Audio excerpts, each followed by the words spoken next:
पर तेरे इश्क में जफा भी है वफा भी है। तो कैसे हैं आप लोग? बिस्मिल्लाहिर्रहमानिर्रहीम। I hope you all are happy. अस्सलाम वालेकुम व्यूवर्स। आज हम ड्रामा सीरियल जफ़ा का 21 एपिसोड डिस्कस करेंगे और देखेंगे कि कैसे हसन का झूठ ज़ारा पकड़ती है और उसका कैसे सामने खुलकर आता है और अंदलीब की ज़िंदगी में एक नई पेशरफ्त होती है।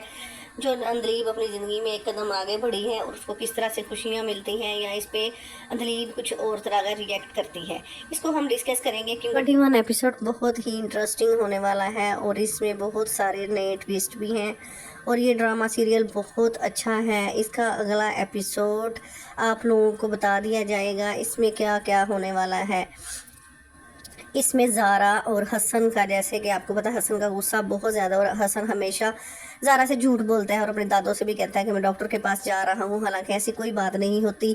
जब ज़ारा को ये सारे बात का पता चलता है और वो डॉक्टर से आकर पूछती है और कंसल्ट करती है और उसकी डॉक्टर को फ़ोन करती है कि हसन आपके साथ आता था, आपके पास आ रहा था, तो उन्होंने कहा कोई हसन नाम का शख्स हमारे पास नहीं आता था। जब ज़ारा को ये सारी बात खुद इन्वेस्टिगेशन के बाद पता चलती है तो वो बहुत ज़्यादा गुस्से होती है और वो इस पर चीखना चलाना शुरू कर देती है कि हसन मैंने तुम्हें कहा था तुम अपने तमाम इश्यूज़ रिजॉल्व करो, तुमने क्यों नहीं किया और मेरे से झूठ बोलते रहे और तुम्हारी वजह से मैं अपने माँ बाप से भी लड़ती रही और ये तुमने मेरे साथ कैसे किया। फिर हसन ने ज़ारा से कहा कि ज़ारा खामोश रहो, तुम मेरे साथ इतनी ऊंची आवाज़ से बात नहीं कर सकती।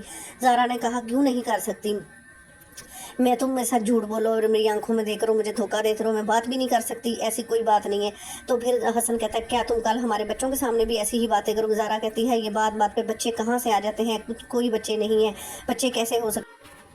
हसन इस बारे में तुम सोचना भी नहीं और ना मैं सोच सकती हूँ, जैसे कि तुम्हारी कंडीशन है इसके बावजूद मैं कैसे सोच सकती हूँ।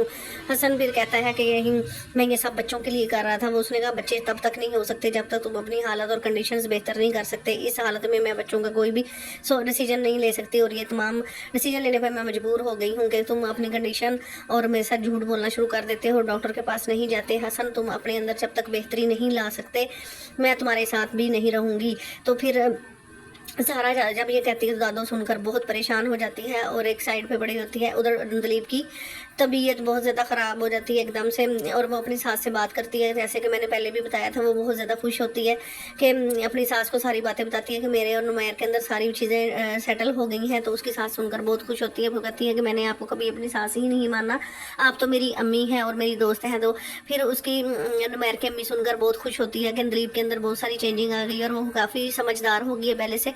तो वो खुश हो रही होती है और वो कहती है फिर अंदलीब की माँ को जब पता चलेगा तो वो भी बहुत ज़्यादा खुश होगी, क्योंकि वो अंदलीब और नुमैर के रिश्ते को लेकर बहुत ज़्यादा परेशान थी। क्योंकि अंदलीब पहले परेशान इसलिए मान नहीं रही थी कि मैं नुमैर से शादी करूँगी, उसका बाप भी इस वजह से परेशान हुई, उसकी ज़बरदस्ती शादी करवाई थी। क्योंकि डॉक्टर नुमैर के साथ कोई अंडरस्टैंडिंग नहीं थी अंदलीब की, वो मोइज़ को पसंद करती थी, वो उसकी क्लास फेलो था, लेकिन उसके बावजूद भी इन्होंने डॉक्टर नुमैर से शादी कर दी। फिर शुरू में डॉक्टर नुमैर के साथ अंदलीब की कोई अंडरस्टैंडिंग नहीं थी, वो अच्छा भी नहीं समझती थी और बहुत ज़्यादा नाराज़ रहती थी, दोनों के हालात भी अच्छे नहीं थे। तो फिर उसकी माँ इस वजह से परेशान होती। जब उसकी माँ ये खबर सुनेगी तो बहुत खुश होगी, उसको यकीन नहीं आएगा कि अंदलीब और नुमैर के अंदर इतनी अंडरस्टैंडिंग होगी, उन दोनों के तमाम मसाइल सेटल हो गए हैं। तो अंदलीब परेशान होगी, अपनी माँ को बताएगी कि मैंने अभी स्टडी शुरू की थी और फिर ये साथ मसला शुरू हो गया, मैं क्या करूँगी। उसकी माँ समझाएगी कि कोई टेंशन की बात नहीं, मैं हूँ ना, और डॉक्टर नुमैर भी कितना अच्छा है और उसकी माँ भी कितनी अच्छी है, सब तुम्हारी मदद करेंगे, तुम परेशान ना हो अंदलीब, हम सब तेरे साथ हैं।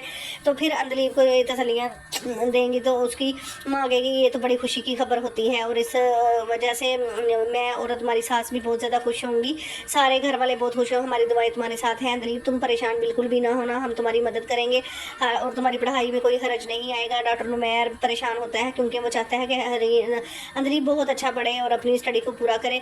डॉक्टर नुमैर भी इस मामले में बहुत ज़्यादा परेशान होता है, लेकिन फिर उसको कोई समझ नहीं आती वो अंदलीब से क्या बात करे। फिर अंदलीब उसको तसल्ली देती है कि कोई मसले की बात नहीं है नुमैर, मैं सब मैनेज कर लूँगी और अम्मी भी तो मेरे साथ होंगी।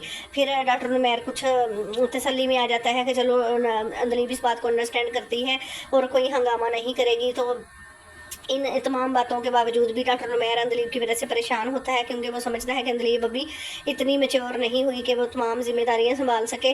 क्योंकि डॉक्टर नुमैर अंदलीब को हमेशा बच्चों की नज़र से देख रहा होता है, क्योंकि वो चाहता है कि अंदलीब बहुत अच्छा पढ़े। तो यार बस आज के लिए सिर्फ इतना ही। अब अगर तुम लोग को वीडियो पसंद आई ना तो यार लाइक मारो, कर दो यार, तुम्हारे पैसे थोड़ी ना कट रहे, कर दो।